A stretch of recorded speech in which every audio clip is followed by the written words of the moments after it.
After months of planning, Mike Cheney set out for the Great Divide mountain bike route. For him, it's not just about accomplishing one of the longest off-road adventure cycling courses.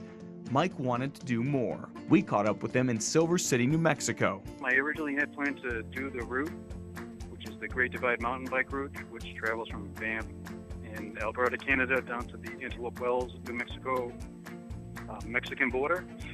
And originally I was just doing it as a kind of a personal challenge and a little bit of a quest. And then I opted or decided that I wanted to do it for a purpose. I'd always had an interest in the Pat Tillman Foundation and Pat Tillman's story in particular. And so I opted to select his charity as a beneficiary of my fundraising efforts.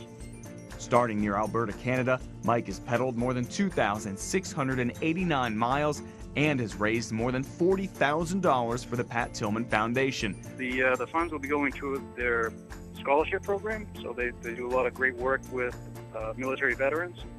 I'm happy to do my small part and help out the veterans. Mike rides more than 50 miles a day. And when we started, we were doing 30, 40 miles, and that eventually got up to 50, 60, a few 70s. So we've built up some endurance as we've gone along. The ride for him has not come without its challenges, though.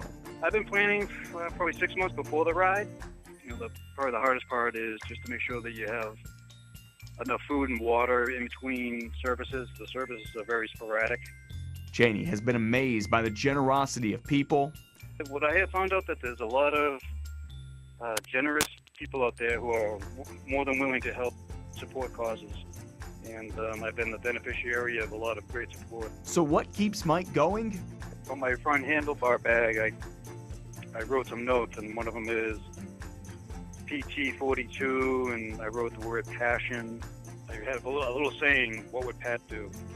And I use those as reference. I actually look down at those, and those kind of inspire me to just kind of grind it out the last miles of the day or the big climb of the day. Mike says he plans on finishing at Sun Devil Stadium sometime next week. This is Matt Morrow for 12news.com.